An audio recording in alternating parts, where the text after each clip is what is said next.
महाराष्ट्र के अहिल्यानगर से खबर है, जहां से एक दिल दहला देने वाली घटना सामने आई। यहाँ तेज आंधी ने ऐसा कहर बरपाया कि एक भारी भरकम होर्डिंग उखड़ गया और उस पर बैठा एक युवक सीधा नीचे जा गिरा, जिसमें उसकी मौत हो गई। घटना का खौफनाक वीडियो सामने आया। वीडियो में आप देख सकते हैं, अचानक आए तूफान के बीच एक युवक होर्डिंग पर चढ़ा हुआ है, लेकिन जैसे हवा की रफ्तार आगे बढ़ती जाती है, वो होर्डिंग पिलर की ओर भागता है और ऊपर चढ़ने लगता है। लेकिन आंधी इतनी तेज थी कि देखते ही देखते होर्डिंग टूट गया और उस पर बैठा युवक हवा में उछलते हुए सड़क पर मुंह के बल जा गिरा, मौके पर ही दम तोड़ दिया। तस्वीरें अहिल्यानगर के रासन गांव की है, जहां अचानक आए तूफान ने तबाही मचाई। इसी बीच बड़ी खबर यूपी के सिद्धार्थ नगर से, जहां नया बना मछली मंडी का गेट टूट गया।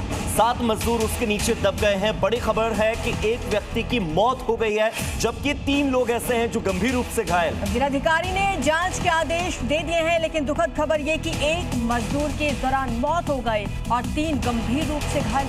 तो उत्तर प्रदेश के सिद्धार्थ नगर में नया बना मछली मंडी का गेट अचानक से ढह गया। हादसे में 7 मजदूर मलबे के नीचे दब गए। एक मजदूर की मौत हुई, 3 की हालत काफी ज्यादा सीरियस है। और अपडेट यही कि जिलाधिकारी ने घटना की जांच के आदेश दे दिए हैं, जिम्मेदारी तय करने के निर्देश हैं।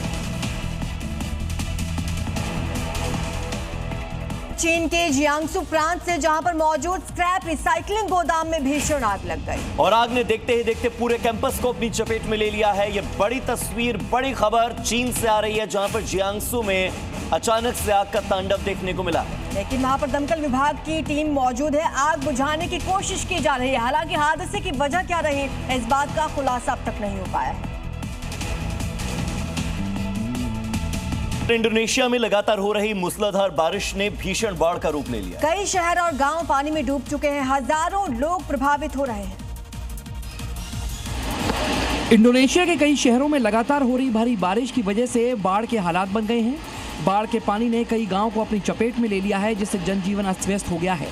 घरों, सड़कों और खेती की जमीन में पानी भर जाने से लोगों को भारी परेशानी का सामना करना पड़ रहा है। स्थानीय प्रशासन, राहत एजेंसियां प्रभावित लोगों को सुरक्षित स्थानों पर पहुंचाने में जुटी हैं। बचाव का काम लगातार जारी है। प्रभावित इलाकों में राहत सामग्री भी पहुंचाई जा रही है। और इटली के रोम में आए बवंडर ने सब कुछ तबाह कर दिया है। जहां एक तरफ अचानक बवंडर और मूसलाधार बारिश ने भारी तबाही मचाई, तो दूसरी तरफ सिसिली में तापमान गर्मियों के सामान्य औसत से काफी ज्यादा ऊपर है। तस्वीरें राजधानी रोम की हैं, जहां अचानक आए भीषण सुपरसेल तूफान और बवंडर ने कहर बरपाया। तेज हवाओं के कारण कई पेड़ सड़कों पर गिर गए, कई सड़क किनारे खड़ी कारें पेड़ों के नीचे दब गईं। इतना ही नहीं, इमारतों को भी भारी नुकसान पहुंचा है।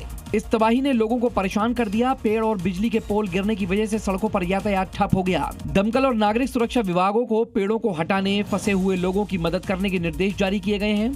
सिसिली और दक्षिणी इटली के कुछ हिस्सों में तापमान सामान्य से काफी ऊपर दर्ज किया गया। जून के शुरुआती दिनों में इस क्षेत्र में चिलचिलाती धूप और गर्मी ने लोगों को परेशान कर दिया है। बात करते हैं स्पेन की, जो इस साल बहुत ज्यादा गर्मी का सामना कर रहा है। यहाँ मई महीने में ही ज्यादातर तापमान की वजह से 101 लोगों की जान जा चुकी है, जो पिछले 10 साल में रिकॉर्ड स्तर पर दर्ज की गई है। एक्सपर्ट्स इसे जलवायु परिवर्तन का बढ़ता प्रभाव मान रहे हैं, भविष्य के गंभीर खतरे की चेतावनी मान रहे हैं। स्पेन में 2026 के दौरान गर्मी में होने वाली मौतों ने नया रिकॉर्ड बना दिया है। स्वास्थ्य मंत्रालय के मुताबिक मई महीने में अत्यधिक तापमान होने की वजह से अनुमानित 101 लोगों की मौत हुई है, जो साल 2015 से रिकॉर्ड शुरू होने के बाद इस महीने का सबसे बड़ा आंकड़ा है। स्पेन की दैनिक मृत्यु निगरानी प्रणाली के मुताबिक ये संख्या पिछले 10 सालों के महीनों के औसत से 3.6 गुना ज्यादा है। ब्रिटेन, फ्रांस समेत यूरोप के कई देशों में मई महीने में असामान्य रूप से तेज गर्मी का सामना किया और कई तापमान के रिकॉर्ड टूटे। अमेरिका के हवाई में किलाउआ ज्वालामुखी के 48वें विस्फोट के दौरान अचानक से लावा फव्वारे की तरफ फूटने लगा और ज्वालामुखी के ऊपर कुछ समय के लिए बवंडर जैसी स्थिति बन गई। ये तस्वीरें किसी हॉलीवुड फिल्म की नहीं बल्कि हकीकत हैं, और वो भी हवाई के किलाउआ ज्वालामुखी की, जहां 48वें विस्फोट के दौरान लावा के फव्वारे फूटने से ज्वालामुखी के ऊपर कुछ समय के लिए बवंडर दिखाई दिया। जब जमीन के पास तेजी से ऊपर उठती गर्म हवा ऊपर की ठंडी हवा से मिलती है, तो एक क्षणिक बवंडर बनता है, जिसे हवा का एक घूमता हुआ गोला स्तंभ बनता है, जिसे अक्सर धूल का या छोटा बवंडर कहा जाता है। वैज्ञानिकों का कहना है कि किलाउआ दुनिया में सबसे सक्रिय ज्वालामुखियों में से एक है और इसका ये विस्फोट सामान्य से कहीं ज्यादा तेज था।